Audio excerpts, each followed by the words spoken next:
Good afternoon and welcome. My name is Rod Taylor and I'm the Division Administrator for the Community Engagement and Finance Division at the Michigan Department of Treasury. Thank you so much for joining us at our 6th webinar in the COVID Updates and Resources for Local Governments web series. I'd like to go through a few details before we begin. The webinar has a chat feature. To open the chat, click on the chat button on the upper left corner. You can utilize this feature to ask questions during the webinar, which we'll do our best to answer during the Q&A section at the end. Please only use the chat feature to ask questions of our presenters. And if you're receiving beeps during the presentation, you can keep your chat window open, which will stop the beep notifications as new messages come in. We've held previous webinars over the last several months that have covered a diverse set of topics important to our local units of government. And today we have almost 750 people registered for today's webinar. You can review previous webinars and other resources by visiting our Treasury COVID webpage, and I will post the link to that in the chat box here in a moment. We also have another webinar coming up on August 18th covering issues related to pension and retiree health care. I'll post the chat box, a link to that registration as well for more information, as well as there'll be information at the end of the presentation today. Today's webinar will be recorded and emailed to all registrants within 24 hours, including a copy of the PowerPoint slides. Both items will also be posted on the Treasury COVID website. If you'd like a copy of today's PowerPoint to follow along during the presentation, we'll put a link in the attendee chat as well so that you can download the presentation and follow along. After you exit the presentation today, there will be an opportunity to complete a brief survey. We greatly appreciate you taking the time to fill that out, as that helps us continue to build and expand upon these webinars so they'll be helpful for our local units of government. With that, I'd like to introduce our MC for today, Heather Frick. Ms. Frick is the Director of the Bureau of Local Government and School Services at the Michigan Department of Treasury. Ms. Frick has served as Executive Director of the State Tax Commission, is a Michigan Advanced Assessing Officer, a personal property examiner, and also a member of the State Bar. At this point, I'll turn it over to Heather. Thank you, Rod. Good afternoon and welcome to the COVID-19 Updates and Resources for Local Government webinar series. As Rod indicated, my name is Heather Frick, and I'm the Director of the Bureau of Local Government and School Services with the Michigan Department of Treasury. We are pleased to be able to collaborate with the Michigan Municipal League, the Michigan Association of Counties, and the Michigan Townships Association to host our 6th joint webinar of this series. We understand that these are unprecedented times for local governments, which is why we want to assist in providing as much information and resources for your use. Included in today's presentation are a number of strategies for local governments to address the unique needs communities are currently facing. It is my pleasure to introduce our first speaker, Eva Cole from the Michigan Department of Treasury. Eva is the Division Administrator for the Revenue Sharing and Grants Division. Eva will begin by discussing the First Responders Hazard Pay Premiums Program and the Public Safety and Public Health Payroll Reimbursement Program, as well as providing us important updates regarding the August revenue sharing payments. At this time, I will turn it over to Eva. Thank you, Heather. So I'm going to cover 3 different programs, and the first 2 you guys are probably fairly familiar. I mean, as much as you can be familiar in the last month. So they were originally signed July 1st, and then there was a amendment that occurred in July 31st, and that's the Public Safety and Public Health Payroll Reimbursement Program and the First Responder Hazard Pay Premiums Program. The third program you have not really heard too much about, and that is called the Coronavirus Relief Local Government Grants Program. That grants program is what a lot of people will refer to as replacement for the August revenue sharing payment. As I indicated, the First Responder and the Public Safety programs were first assigned July 1st under Public Act 123, and they were Section 601 and 604. But then during the month, it was determined that there needed to be some changes. So Public Act 144 was signed July 31st. It repealed the Public Act 123 sections and replaced them with a Section 801 and 803, and also included the Coronavirus Relief Local Government Grant Program in Section 805. So I have a presentation here. It has a lot of different slides on the Public Safety and Public Health Payroll Reimbursement Program and the First Responder Hazard Pay Reimbursement Program. I probably will not go into depth on a lot of these, but I wanted them there just in case someone hasn't seen it before. There would be something that they can refer back to. So I will briefly just go over the programs, give them a little rough overview, and let you know where we stand on a lot of these programs. So the Public Safety and Public Health Payroll Reimbursement Program, the purpose of this is to reimburse for public safety and public health payroll expenditures under the CARES Act. There is $200 million appropriated for it. The eligible applicants were the same for both laws, except Public Act 144 added a local government authority, intergovernmental agency, or organization that employs local public safety or local public health personnel, and that was established by a city, village, township, county, or group thereof for the primary purpose of providing public safety or public health services. That last part is very important, the primary purpose of providing public health and public safety services. That sort of eliminates your colleges, your universities, because that's not their primary purpose. But this does allow authorities, fire districts to apply under this Public Safety, Public Health Payroll Reimbursement Program. Another change that Public Act 144 did was that originally those cities and counties that received a direct allocation under the CARES Act were not eligible applicants under this program. However, Public Act 144 changed it a little bit, and it says that they qualify under the program to the extent that they have reimbursed with non-federal funds a contracting local unit of government, local government authority, or intergovernmental agency for the cost of contracted non-federal payroll for the eligible period. This section change really only affects 5 different local units, Detroit, and 4 different counties, Wayne, Oakland, Macomb, and I believe Kent. So I've actually spoken to a few of those already on what this change means. So if anyone has questions, please give us a call. It also changed the funding round. Round 1 originally had a due date of July 17th, and the Public Act 144 extended it to 1 week past when the governor signed the bill. And so the new round 1 closing date was August 7th. It has now closed, and we have closed it off. We're still working on the applications. Round 2 will be available if we have funding.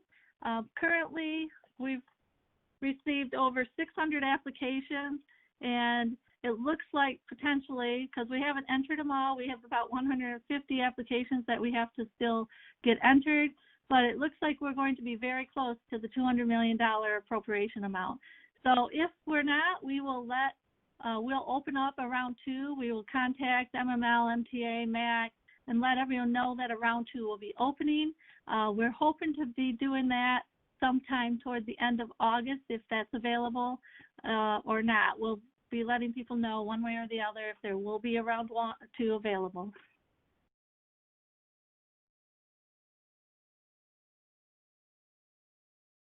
The distributions for round 1, we are planning on getting them out on September 18th. If people may have the question, what if there's too much requests for the amount appropriated? And what happens with that is that we prorate the expenditure amount based on each local unit's proportionate share of the total expenditures submitted. These are some slides I won't go into too much. It talks about what expenditures are eligible and which ones aren't. And it continues, got more detail, which ones are, overtime, etc. Contracts, I think we talked about this at the last program. And this is pretty much that you can't get paid for the same expenditure twice. So if you have a contract that's paying you for your payroll, you need to refund that funding before you request funding from the state. This is a nice chart to look at. regarding the contracts, but we won't get into details on this. Requirements to apply with the SAM, you had to have a SAM DUNS number, and you have to submit the application packet 1 through 15. One thing on that, so we have a lot of applications submitted and we're working them. So there are potentially people that have submitted applications. We will be contacting you with emails or either by phone or email and indicating that, oh, you forgot to initial this page, or your numbers don't equal on your payroll summary report and your form, or the wrong person signed the form because it wasn't the administrative manager. When you get those emails, it doesn't mean that you've been denied or anything. It just means we need additional information to make our paperwork complete and to allow us to issue a payment to you. So do not get excited that you've received this email and think that, oh no, the world's going to end because now I'm past the deadline. That is not going to affect you. It's just that you need to give us more information. And then there's where we apply. Everyone probably knows that by heart now. So that was the Public Safety, Public Health Payroll Reimbursement Program. Now the First Responder Hazard Pay Premiums Program, that was also very similar to Public Safety, Public Health. It was appropriated in Public Act 123 and then changed in Public Act 144. There really wasn't a lot of changes in this one. It's still $100 million. There's still a $1,000 eligible employee cap and a $5 million per applicant cap. The only change was the eligible applicants, and it's the same eligible. They added the same eligible applicants as they did for the public safety ones. A local government authority, intergovernmental agency, or organization that employs local public safety, It's the exact same as the public safety one. Those were added as eligible applicants. The thing I would like to say here, because we get a lot of calls on this, okay, so I'm a public health or a district health department. So I'm an eligible applicant, so now all my employees should qualify. Well, no, that's not necessarily true. You are an eligible applicant, so you could apply. However, you have to have an eligible recipient. So if you are an eligible applicant and you don't have one of these eligible recipients, that means you can't apply.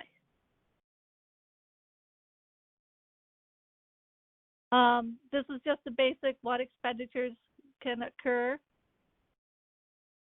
And requirements apply. It's very similar. You need to get register with the SAM system, and you must submit the application packet, pages 1 through 15. Similar with the other one, we are going to be looking through these and contacting people that have submitted their packet. Again, when we ask for you to submit additional information, that does not knock you out of your place in line, because this is a first come, first serve program. So if we ask for additional information, it doesn't mean that you're going to fall out of place. It just means we need to tidy up our paperwork so that we have all the information that's required. The only way you'd probably get knocked out of line is if you are massively missing data. Then we would definitely say, no, this was not a true submission. So you didn't sign it, you don't have the information we need, you didn't initial stuff. That would knock you out of line. You can't just submit some fake kind of application just to save your spot in line. For the First Responder Hazard Pay Premiums Program, this is a very popular program. We have over 650 applications that have been submitted. So far, I believe we're about the $40 to $50 million mark. So granted, we have more applications, but because of the cap, we have less funding being requested. For this program, there are advance requests. There's a form 5725. It's out on our website. And this is to request an advance payment prior to issuing the hazard pay premium payments to your employees. So if you have submitted an application packet that has requests on there for reimbursements for payments that you haven't made, that you're going to make in late August, September sometime. Remember, you have to have all these payments made to your employees by September 30th. But if you have one of those, you would want to fill out this form so that we can get you a payment, so then you can take that money and pay your employees by the September 30th date. Advance requests, those that were submitted to Treasury by August 10th, we are hoping to get those payments out to those people by August 24th. And those received between August 11th and September 1st, we're hoping to get the payment out by September 15th. Now, just one thing, because I have had questions about, oh, I'm worried about submitting the form because then you're going to give me a payment and then I'm going to find out I'm not awarded the funds and so I got to turn it back. If we're going to send you a payment, we've probably already, well, not probably already, we have determined that you are qualified and that you're eligible for this payment and you will not be paying it back.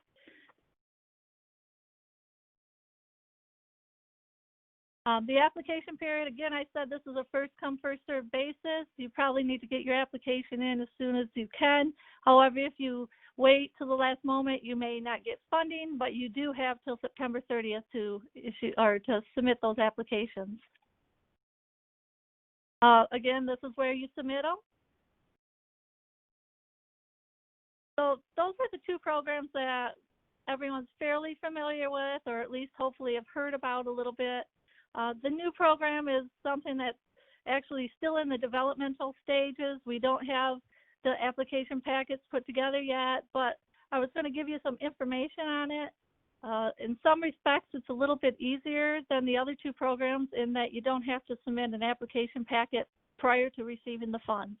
And this is called the Coronavirus Relief Local Government Grants Program, and it was in the Supplemental Public Act 144.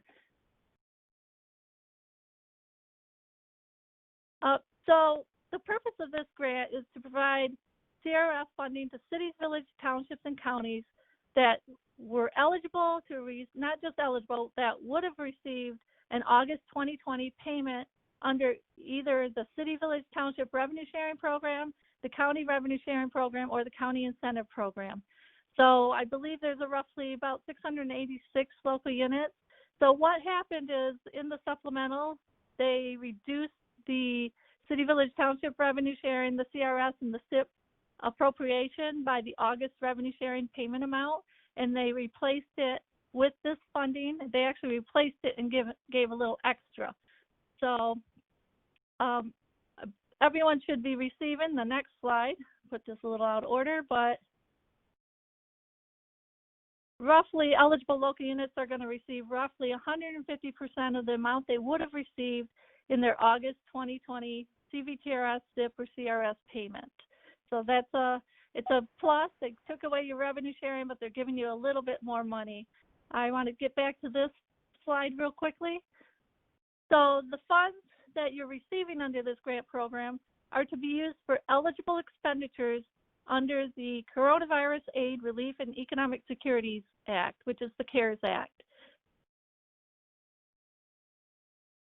Again, the eligible local units are those cities, villages, and townships that have received an August 2020 city, village, and township revenue sharing payment, and also the counties that would have received an August 2020 county revenue sharing payment. Just in case there are some cities, villages, townships, or counties that have not yet totally, fully submitted all their CVTRS or SIP documentation, my recommendation, I believe we have 21 local units that still need to give us small pieces of the documentation. You need to get that in as soon as possible. Otherwise, that would potentially make you not eligible for this program. If you're going to, or if you're interested, if we are calling those local units this afternoon. So if you don't receive a call from us, you're not one of those local units. So we will be in contact with those 21 local units because it's very important they get us the documentation. Otherwise, they would technically be ineligible for the August revenue sharing payment, which would then force them to be ineligible for these payments. Okay, we talked about the payments being roughly 150%. Payments will be issued to eligible local units the last business day of August. That is our hope to get them out then. Potentially, if everything works beautifully, we might have them out slightly before that, but our goal is to get them out the last business day of August. We are planning on posting the payment amounts by local units on the CRLGG program website during the week of August 17th. So we haven't created that website yet, but we're going to be getting that up and going. And so you should see the payments out on that website. And just to let you know, the CRLGG website is going to be located under the Treasury CARES programs toward the bottom of the revenue sharing website. Most of you are very familiar with the revenue sharing website. Just go way to the bottom and you'll find the Treasury CARES programs, and then you'll find the CRLGG program link. The use of the funds. Local units shall expend the CRF funds received in compliance with the CARES Act. Any funds expended that are non-eligible CARES Act expenditures, or if the funds are not expended by December 30th, need to be returned to the Michigan Department of Treasury by January 30th, 2021. The available program funding for this is $150 million. And then the question will be, what do I have to do in order to get the funding? We're going to make the payments, like I said, in August. And then right around that same time, we're going to have an application packet that each of the eligible local units are going to be required to submit by September 15th in order to certify that they are accepting the grant funds. This application packet will be very similar to the first responder and the public safety application packets. You'll initial some pages and you'll sign certifying that you are accepting the money and will spend it in accordance to CARES Act requirements. So if a local unit doesn't return the application packet by the deadline, the local unit will be required to return their CRLGG program funds to Treasury by September 30th. Because of federal reporting requirements, unfortunately, local units are going to also have to report to the state their use of the funds they receive under the CRLGG program. We will have additional guidance coming in September regarding what the reporting requirements will be. I do know the first reporting will be due October 7th, and what it will be is the reporting on the expenditures made through September 30th, 2020. So that's what I have for those three programs. If you have any questions, please make sure you're asking them over in the chat. If you have any questions, make sure you contact our hotline, 517-335-0155, or email treasurecares@michigan.gov. Now I believe Carrie Vaughn has a little slide regarding how to account for the funds received. Carrie? Yep. Thank you, Eva. Appreciate it. I'll go through this one slide. It has some highlights for accounting for these funds, but note that more detail will be explained in numbered letter 2020-4, which will be released today or tomorrow, so be on the lookout for that. In terms of the revenue account to be used, local units must use revenue account 528 other federal grants. In terms of the receivable or the accruals, no receivable or revenue may be recorded until both of the following occur. An award has been executed and eligible expenses are incurred, or it's both of those occur. An award has been executed and eligible expenses are incurred. Execution of an award would be the earlier of: one, the receipt of Treasury notice that your application has been granted, awarded, and the amount has been disclosed, or the actual deposit of funds. So basically you have to know how much you're going to get, and it has to be awarded. Both of those criteria have to be met. Each local unit should record these transactions, both the revenues and expenditures, either within existing funds like the general fund, or if you have a police or fire fund, wherever those expenditures currently are, you can record the revenues in those funds as well. You can use a separate fund, which would be 282 CARES Act fund. That's a new fund.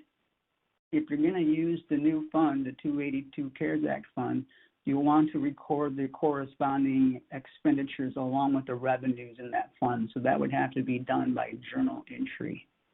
One thing that you might not know is that fiscal years ending June 30th, 2020, that's a lot of folks. There's no receivables, no revenues would exist until fiscal year 2021. That's because the grant awards being made are only after July 1st, 2020. So you can't accrue these back to June 30th, 2020. It would have to be for the subsequent year. Fiscal years ending September 2020 through June 2021 would be able to record them as you normally would think.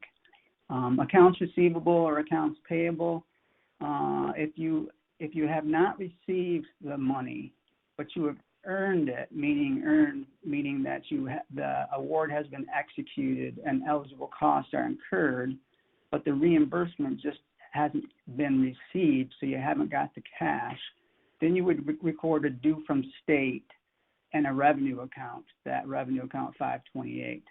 That's if you earned it, quote. If you have received the money, but you haven't earned it, meaning you have received in advance, but you haven't incurred the eligible expenditures, then you would have the cash. That would be a debit to cash, and it would actually be a liability to the state, a due to state, until those eligible expenditures are incurred. So again, many of these activities will be illustrated in that numbered letter. So look on our website and look for the email. They charge 80. And if you look for the website or the email, you will have all of the detail I just spoke about, plus more. So that's all I have. Thank you. Back to you, Heather. Thank you, Carrie and Eva. Now I'd like to introduce our next speakers from the Michigan Department of Health and Human Services. Chris Shano is the Executive Director of the Bureau of Community Action and Economic Opportunity, and Josh Rivera is the Economic Stability Administration Policy Director. They will be discussing the Water Utility Assistance Program. Chris and Josh, I will turn it over to you at this time. Thank you so much. Appreciate it. So today we're going to be talking about SB 690. It is the Water Assistance Program. The Senate bill appropriated $25 million for water utility assistance to create a residential utility relief program that provides direct payment assistance for water and wastewater utilities for households that are food assistance eligible. So this program is a partnership between EAGLE, the Office of the Governor, and MDHHS with the goal of reducing the hardship facing families during this difficult time with paying their water bills. The purpose of the program is to ensure that those who are food assistance eligible retain their water service through December 1st, 2020 to mitigate the spread of COVID-19. In terms of the funding information, the Senate bill provided a funding award of $25 million with a grant term of August through December 2020. The leadership of implementing this program is between EAGLE and MDHHS, with the grantor being our Bureau of Community Action and Economic Opportunity.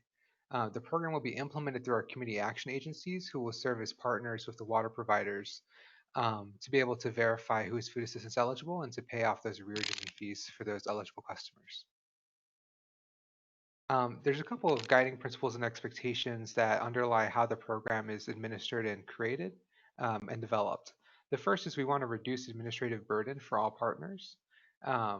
We want to ensure there's an equitable process to reimburse arrearages for all participants. We want to identify a streamlined approach to identify food assistance residential water customers with new arrearages starting March 1st, 2020, and during the state of emergency order. We really wanted to reduce or limit the documentation burden of food assistance water customers eligible for water program. And by doing this, ensure low-income water customers benefit from the program, assist water provider with payments for the arrearages on their books, and ensure strong local collaboration between partners to conduct the water program. Just to provide a quick program summary, the way this will work is that water utility providers opting into the program will be reimbursed by their local community action agency. And this is reimbursement for two pieces. The first is reimbursement for forgiving food assistance residential water customers arrearages up to $700 for water and wastewater, and a reimbursement for fees incurred and for providing a 25% discount on the total water bill for eligible customers as funds allow. If the total arrearage payments exceed the program funding award, then those arrearage payments will be prorated. For the eligibility process, there's kind of three parts to the eligibility components. The first is the customer eligibility, with the customer eligibility being active food assistance recipients with new arrearages starting on March 1st, 2020 through the state of emergency. There's the water provider eligibility, which is those who opt into the program by agreeing to the water assistance terms and conditions. And there's the community action agency eligibility, which is approving and complying with the MDHHS grant agreement terms and conditions and water assistance policy. To talk about the water providers opting in, I'll turn it now to my colleague, Chris. Hi, this is Chris Shano. As we saw, there's three eligibilities. One is the water providers. If they opt in, they would agree to the following things. They are not to shut off waters for a minimum of 90 days for assistance. We talked a little bit about the forgiveness of 25% of the water bill for customers after the state declared emergency ends. That would only apply if we had funds available to reimburse our water partners. Otherwise, this portion won't be part of the program. Water providers would also not take any action to harm our customers' credit scores, and we would want them not to pursue any types of collections. They would also notify the customer of any discount provided or arrearage forgiveness on their bills. We would also want them to provide benefits to their customers for water assistance programs or any other assistance that they could provide. Part of the program would allow them to enter into a data sharing agreement with their local community action agency, and that is to participate in a data matching process. Next screen. The community action agencies are an eligible partner as well, and they will sign up by entering into a grant agreement with the Department of Health and Human Services and the community action agencies.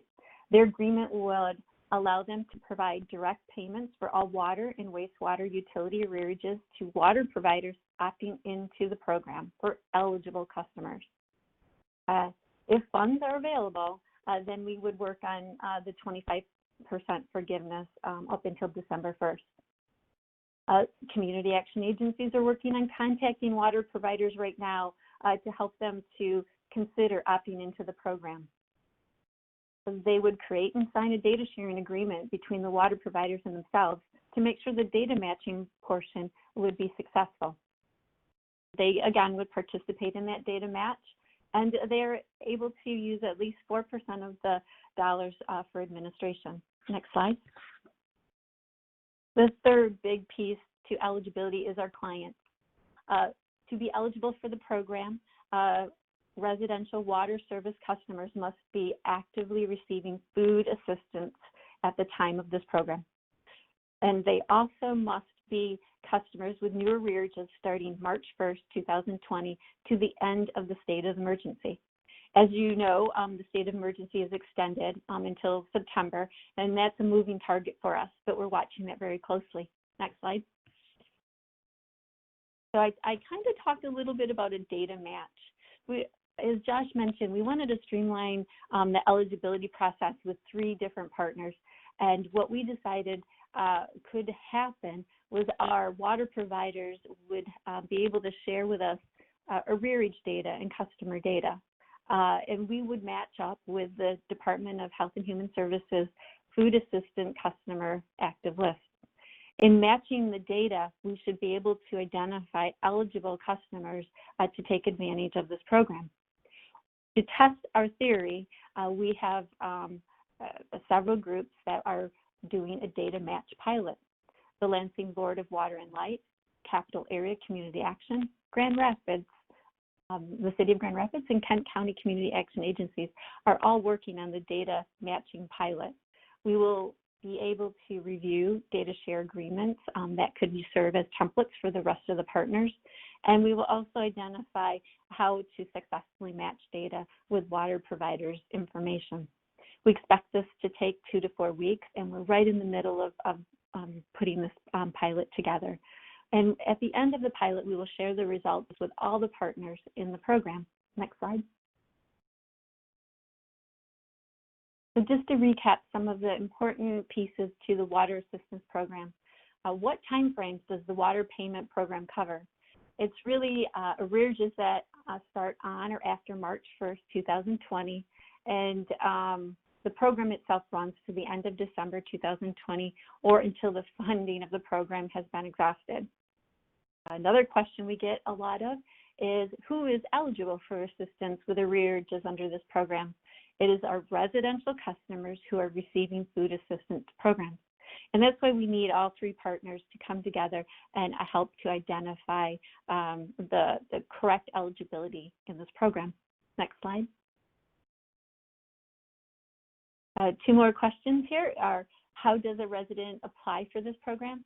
Well, we are going to work really hard to do a data match process to identify people with arrearages that are food assistant, have a food assistant active account with MDHHS to avoid disrupting people in the community. Now, we do have a backup plan where if this process isn't going to work as streamlined as we think, we will ask customers to come in and see the community action agencies for assistance. The second question, what does the water utility provider need to do right now to opt into the program? We had a water survey out, and that's been closed, but if you or a water provider that you know is considering opting in, they can email my department at mdhhs-bcaeo@michigan.gov.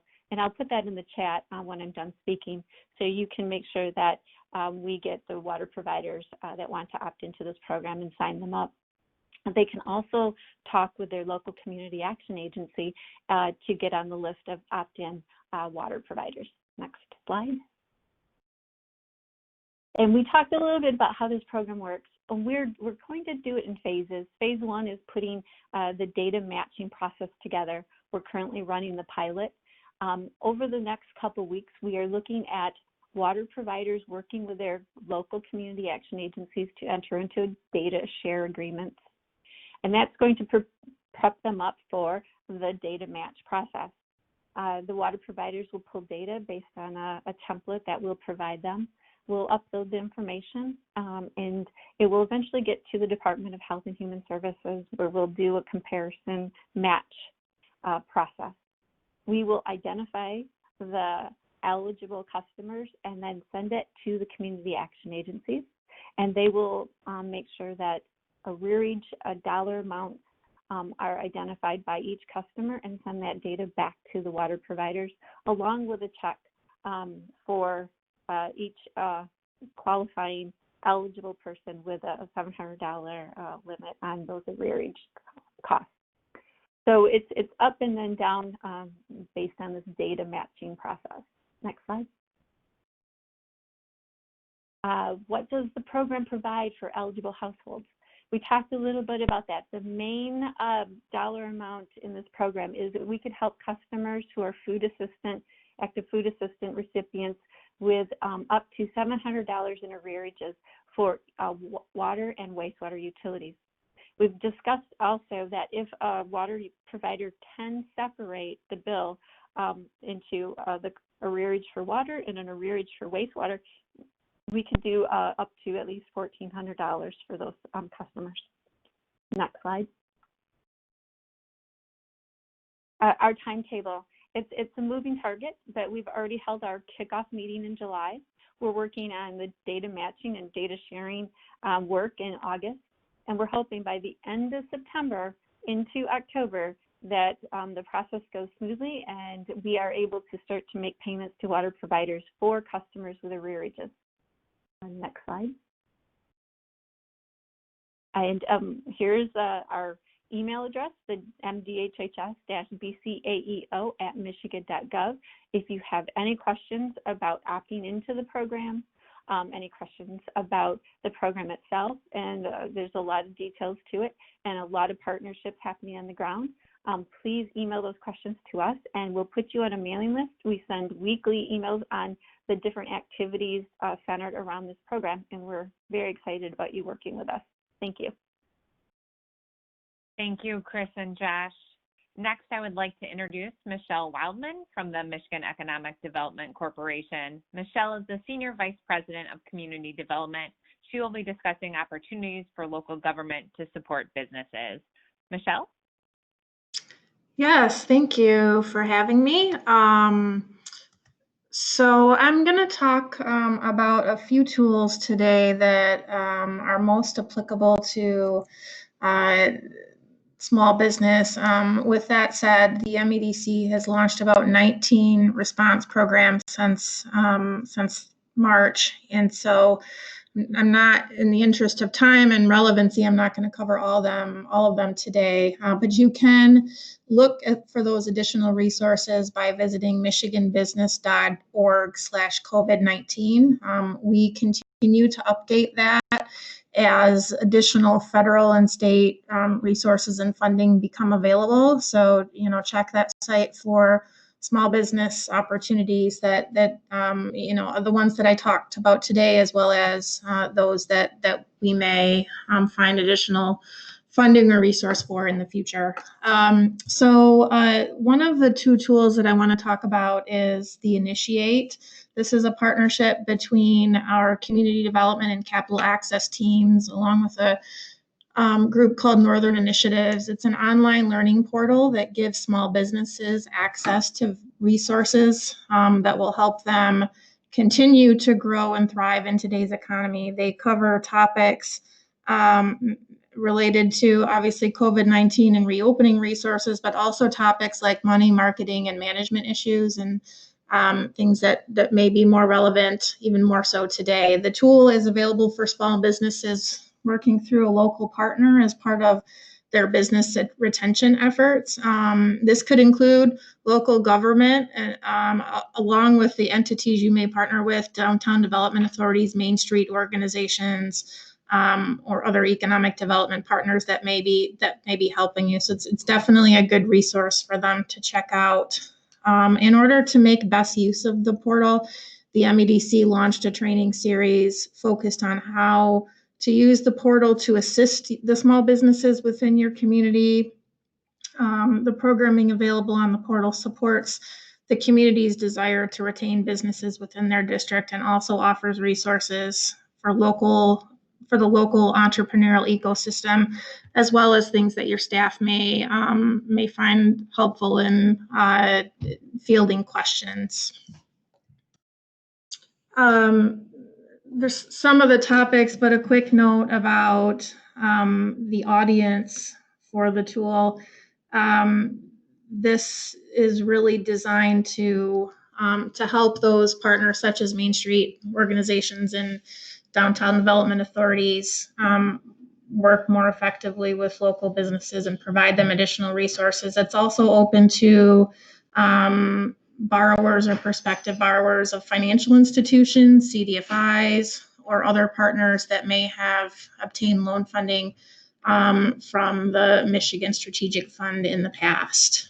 A community, DDA, or Main Street can access this tool as a trainer, and will have additional content available to help them navigate through how to best use the tools with their small business partners. Another tool, the Michigan Main Street supports communities across the state working to revitalize and preserve their traditional commercial districts.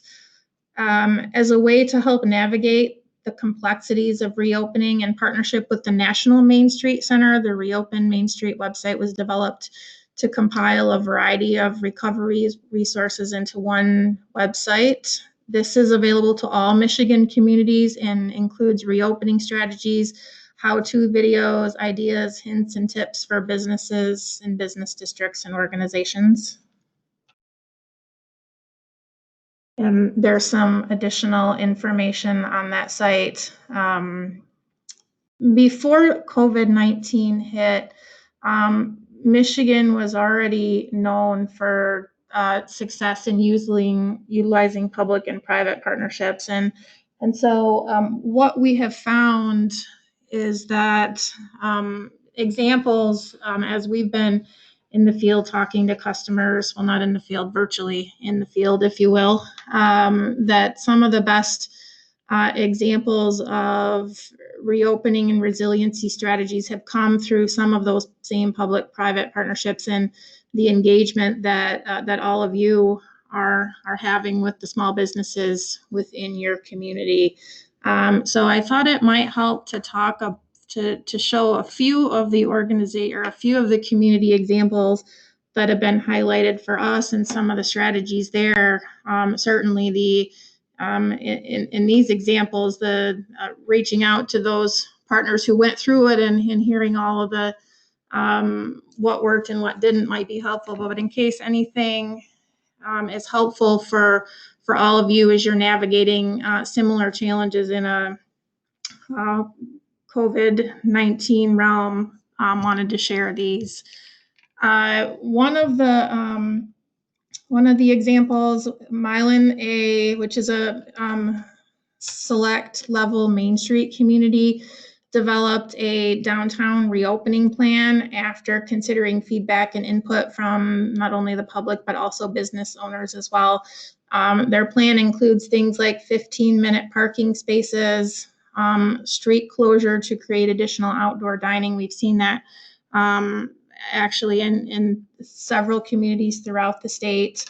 And as a side note, are continuing to talk about, the realities and of Michigan weather being what it is, but definitely a good reaction to the times that we're in and helping to provide additional support to those restaurants. Also, unified storefront signage, things around curbside pickup,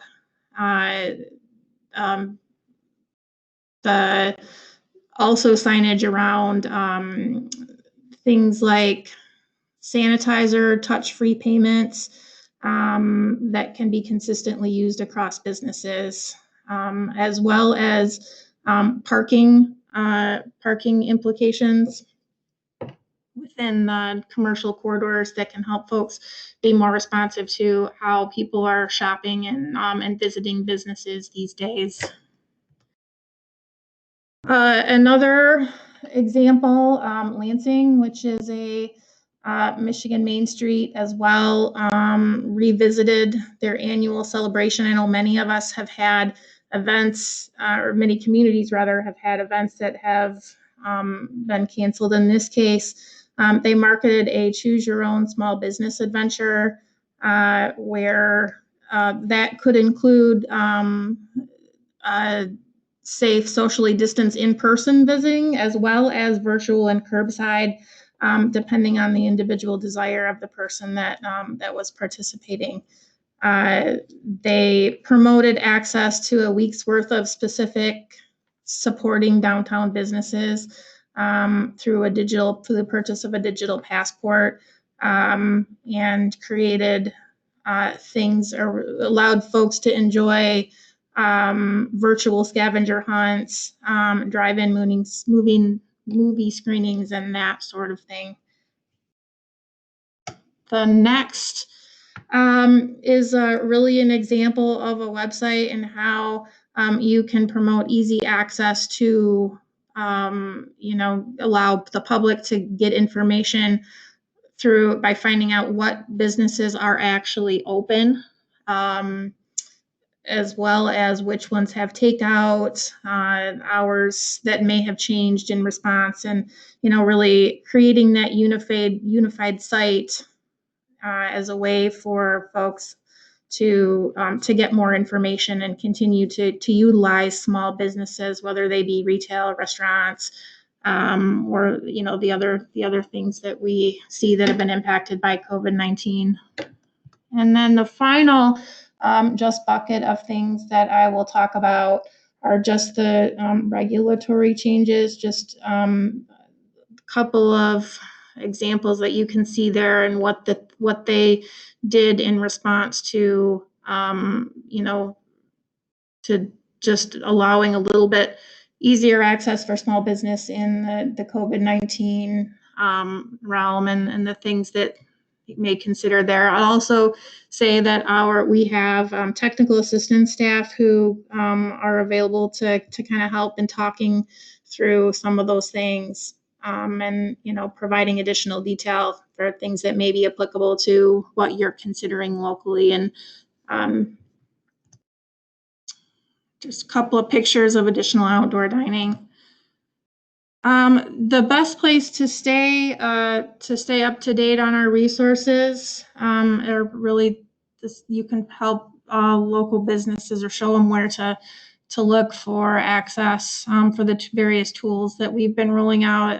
These same social media channels that are shown here are where we put out the restart grants that where the application period recently closed. Those went out through those channels. So definitely encouraging people to follow those, or those businesses that are on social media to follow those resources as well. This is my contact information if you want to talk through either any of the tools I highlighted today or any of the COVID-19 resources. There's specific contact information by program within that Michigan business site, but you can also reach out to me through that contact information if you have questions.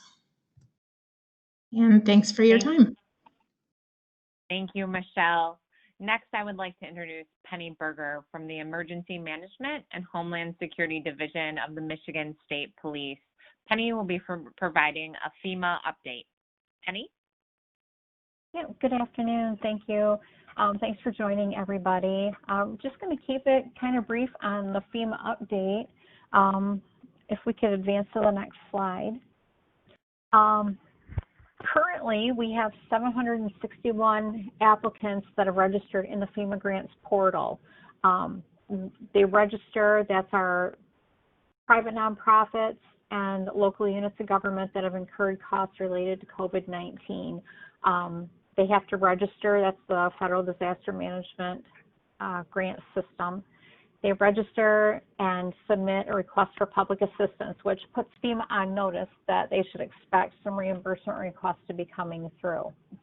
So 761, we have never in Michigan, in my going on 10 years of doing this, even come close to that. I think the most I've ever seen for a typical disaster is about 45. So, and the incident period is still open. So there's no end date on the emergency declaration, meaning that if anybody had expenditures and they have still not registered in the FEMA grants portal, that they still have an opportunity to do that. So if you think you have some eligible expenditures, you can reach out to our program staff and we can guide you in the right direction.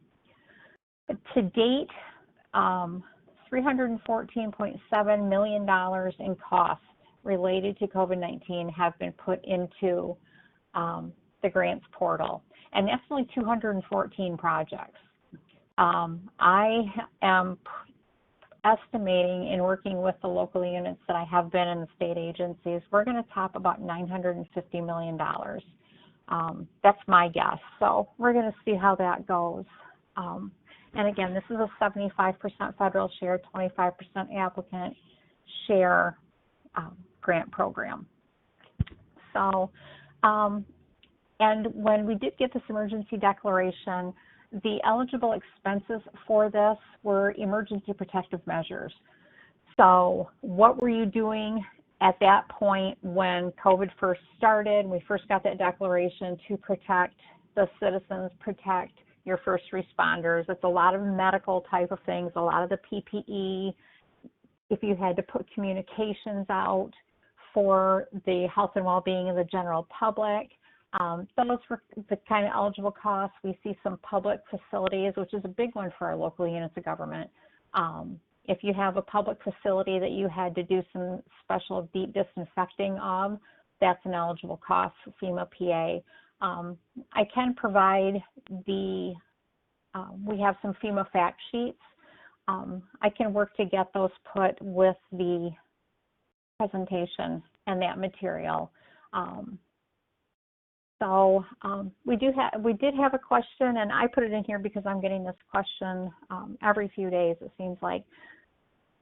right now, everybody is looking at re-engaging in the economy and what can they do so they can reopen safely and do the right thing. So we're seeing a lot of plexiglass barriers. We're seeing hand sanitizers in public lobbies. We're seeing in some parks, communities are putting out portable hand washing stations. All of those things are great, and they're going to be great for us moving forward, but they're not an eligible expenditure under FEMA public assistance for this declaration because it's not an emergency protective measure. Those types of things for re-engaging in the economy and working again with the public, those are considered expanding your operations, and those are not eligible costs. So those are things moving forward, just to know that that's not going to be FEMA PA, but that's probably something you could look to any CRF funding that you might have. And who knows, there could be another stimulus coming at some point. We did hear a rumor of that prior to the president signing the executive orders over this past weekend that might have provided some additional funding called Opening Up America. So I think that we don't really know a lot of this. I think it's going to continue to move and continue to be fluid. So, so those are kind of the high points we have. On the next slide, it has my contact information. It has, that's my cell phone. And Matt Schnapp, he is my state recovery manager. He can also answer any of these questions, as well as Tiffany Vetter, who's our state public assistance officer. She is the poor soul that is weeding through all 761 applicants and all of their projects with FEMA. So we can answer any questions at that time. I've been reading the attendee chat, and I didn't want to type anything in here because it's long and drawn out. Somebody had a question about the president's executive orders and the unemployment compensation, and is the 25% match now going to affect the CARES Act funding? I did have a White House call I sat on yesterday, so just to give you kind of a little of an overview, the funding that has been provided by the president for the unemployment is from the FEMA Disaster Relief Fund. This is a disaster grant, is how this is going to be. We have public assistance and we have individual assistance, which helps the citizens. Normally that would be something like when we had the flooding up in Midland and Sanford recently. We have individual assistance for those folks who their homes were destroyed, they lost a lot of property. This is a different program under individual assistance that is for lost wages. And that's how this is being rolled out. And that's why there's a 25% match requirement, is because it's part of the FEMA disaster grant. It's under that umbrella. The governor is right now digesting a lot of information. Like I said, this has come up fast. We're getting new information from FEMA all the time on this, trying to get everybody up to speed. We have until September 10th as a state to apply for that, but that doesn't necessarily mean that anybody who's still unemployed isn't going to be able to receive anything until October, November. There are avenues that we can take if the governor decides that we're going to submit an application for that program, that we can work with FEMA and get that rolling. And it is retroactive to August 1st for those folks that were unemployed because of COVID. There are a lot of things that can be done with the match, as far as, either a cash $100 or their soft match. There's still a lot of things to be worked out. But the CARES Act funding that we have now, it's already been allocated and appropriated to the state. So I know I wouldn't worry about that. Treasury may be falling over on themselves right now, but normally once we have it appropriated and allocated, they normally wouldn't come back and go, whoops, we changed our mind. So just because somebody did ask about that, it is a FEMA individual assistance grant for the unemployment, and at MSP we'll be working in lockstep with the Unemployment Insurance Agency, making sure that we get all of that taken care of once the governor has had a chance to review everything and gives us her thumbs up on that. So That's really all I have. I will keep looking through the attendee chat box, answering some questions, and you can always reach out to me. I will put my email in the chat box as well because I did not put it on this slide. And I'll stick around for questions afterwards as well. Thank you. Thank you, Penny. We will now start the question and answer portion of the webinar with some questions you submitted to your associations when registering for this event. To start with the questions, I'd like to introduce Judy Allen, Director of Government Relations from the Michigan Townships Association. At this time, I will turn it over to Judy. Thanks, Heather, and thank you again to everyone on the webinar for participating and providing this information to all of our members, whether they're townships or cities or counties, villages. We greatly appreciate the assistance in getting this a lot of detail and assistance information out. So my first couple questions I'm going to direct to Eva, and they deal with the CARES Act programs, the funding. The first one is relative to the August revenue sharing replacement funds.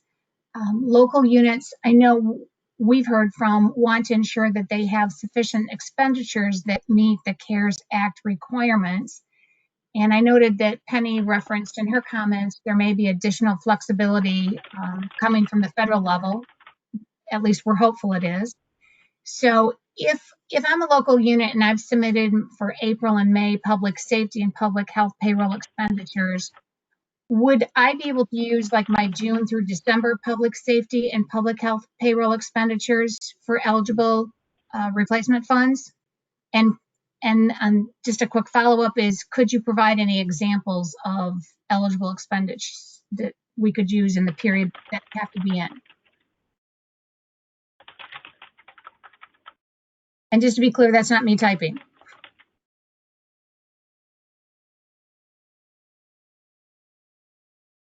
Is Eva there?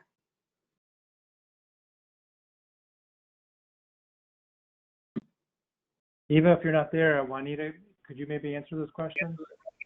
I'm actually. Oh.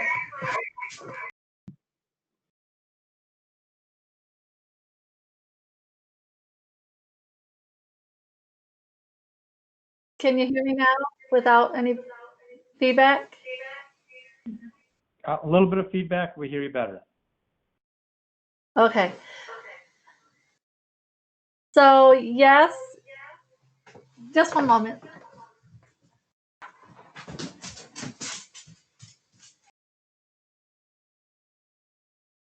We apologize for the technical difficulties. We all adjust to this new telecommuting world.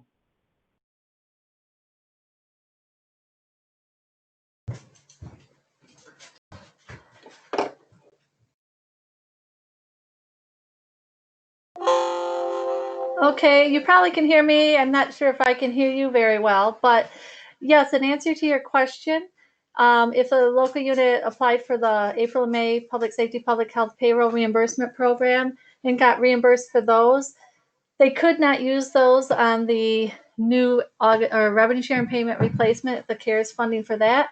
However, they could do the June and July payroll expenses, and they could also do a lot of other kind of expenses like PPE, if they paid stuff for PPE, plexiglass, remediation overtime payments, hazard pay that they didn't request under the first responder hazard pay program.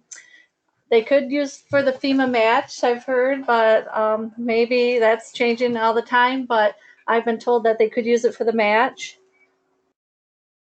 The basic hand sanitizer, disinfectant stuff, things like that, they could use it for that too. So could they use it for the, just to clarify, for the public safety, public health payroll expenditures, could they use it for any of those payroll expenditures from June through December of this year?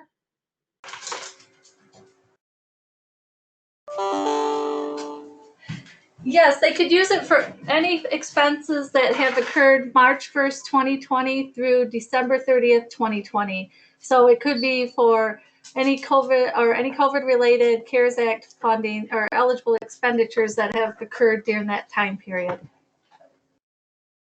And then my second question deals with the first responder hazard pay. and the public safety, public health, payroll reimbursement programs. Would volunteer firefighters be included as eligible recipients of the first responder hazard pay program?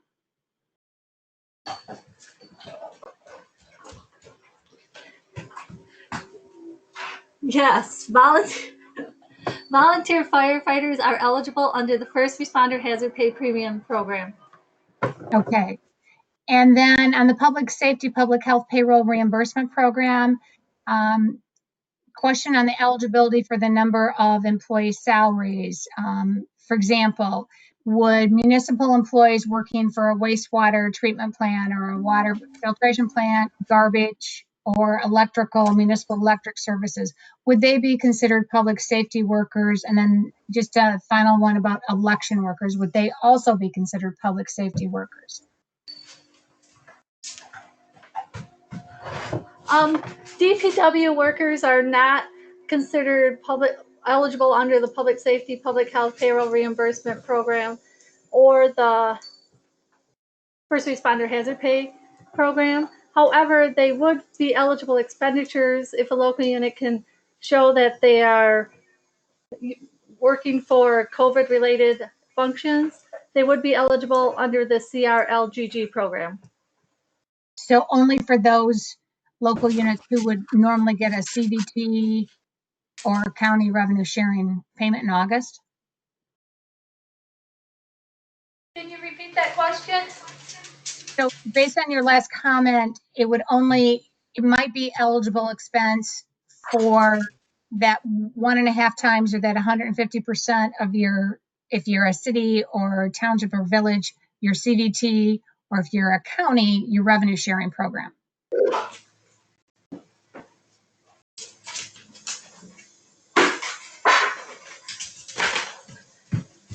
Yes, for the DPW workers, that would only be for the CRLGG program because they're not eligible for the public safety, public health, or first responder. As far as your election workers, I would probably say no on that one. They would have to, like all the expenditures, it's up to the local unit to justify that they're substantially dedicated to COVID-related activities. And I would see that sort of being a hard take on that one. Okay, thank you. I do have a couple questions that were submitted as well for Penny, if she's still available, which I think she said she was. The first question relates to what the FEMA funds will cover. I know you discussed this a little bit, and this was a question local official had submitted was, will the funding cover plexiglass dividers and administrative payroll expenses under the FEMA funding? Okay. The plexiglass and the things that are required to re-engage in the economy and open our businesses up again, those are not eligible expenses under the FEMA public assistance because the declaration we received, the approved eligible activities were for emergency protective measures, and those are considered expanding your operations. So those would not be covered under FEMA public assistance. Now, as far as administrative payroll expenses, the only payroll that would be covered under public assistance would be for your first responder overtime or something like that. But for the administration, if you're an applicant and you have eligible costs, your costs for administering the grant, for gathering the paperwork, putting in to grants portal, working with FEMA and our office to get the award going, those are administrative costs that you can receive. Every applicant will receive 5% of their award for management and administration. So there are some administrative costs that can be reimbursed through FEMA PA. But that would be once you get your projects in there and awarded, then you would know how much you have for that. Okay, so it sounds like that's going to come automatically. That 5% will come automatically. It's not something that we would have to submit, correct?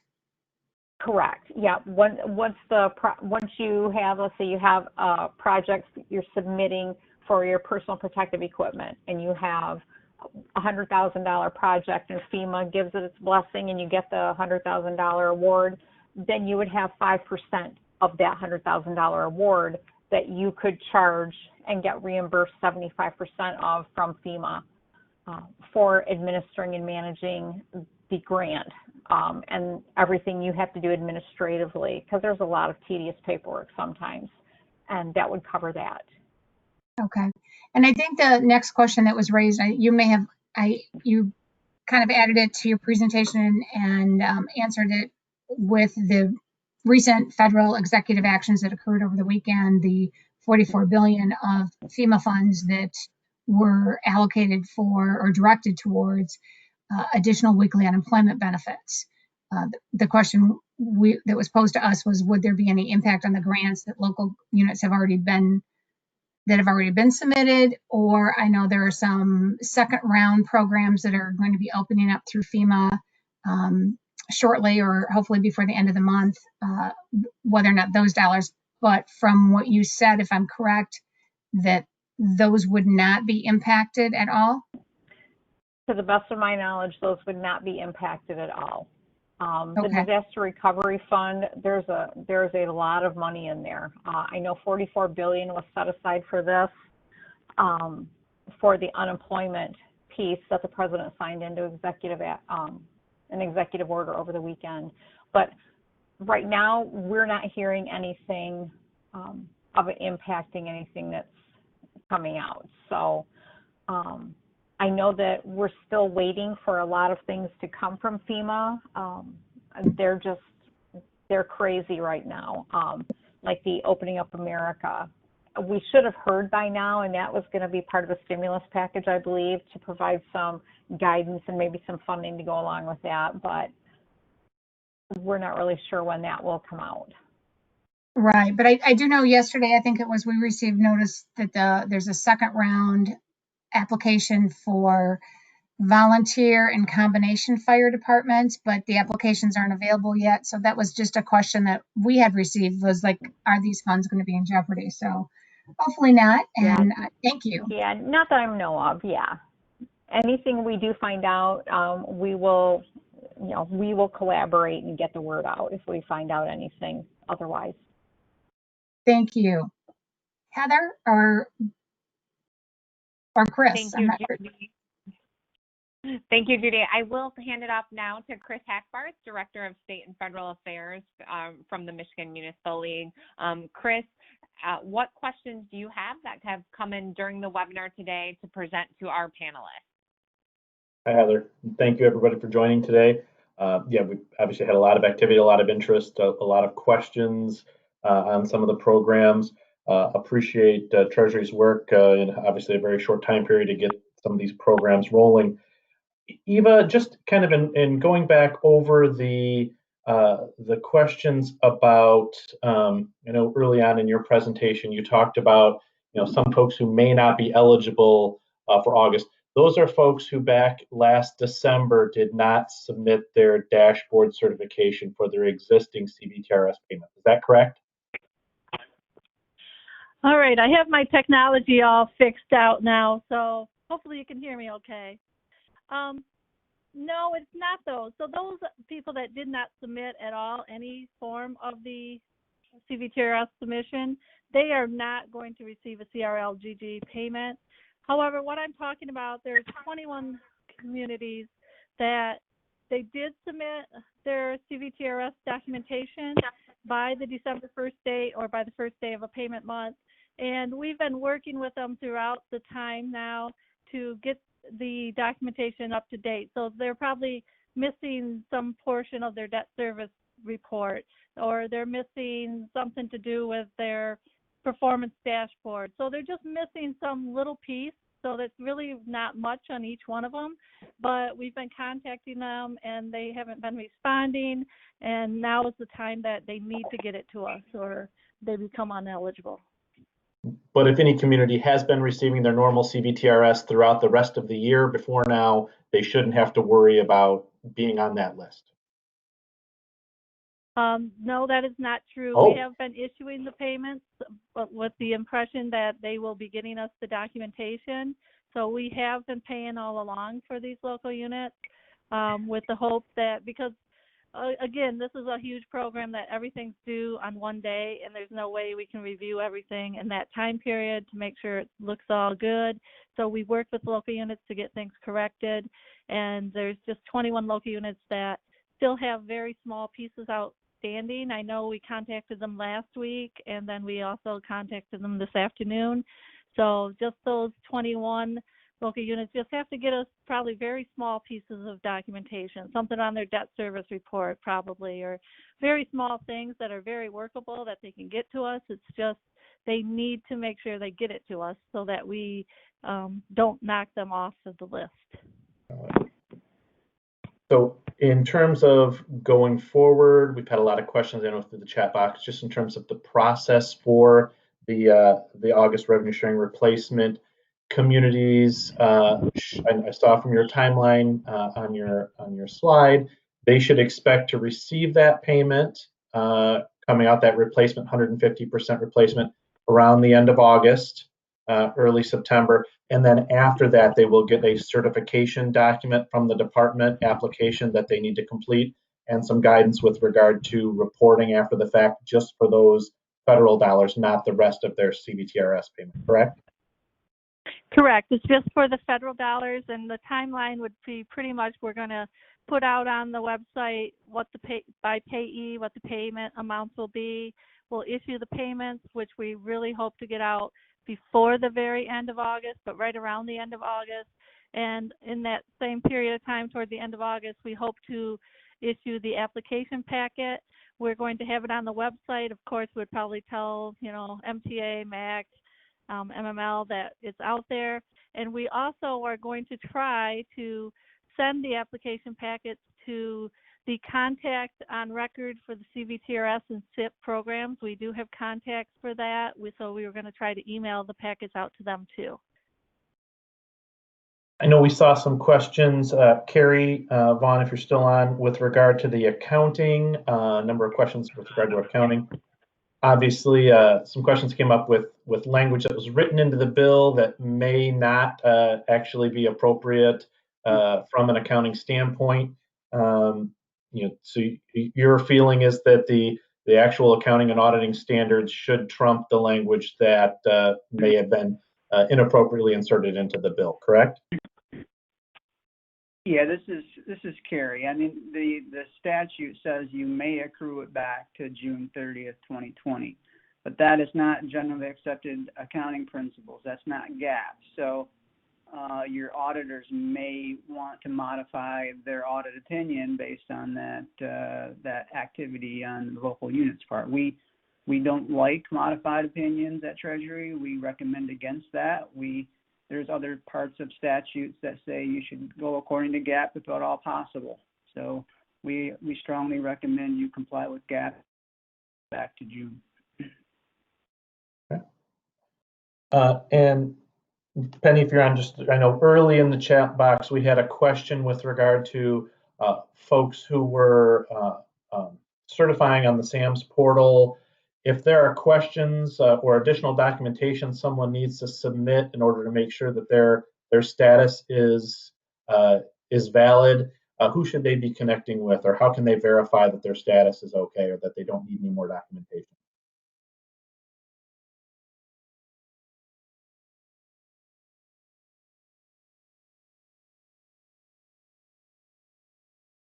Maybe. Not sure. Did we lose you, Penny?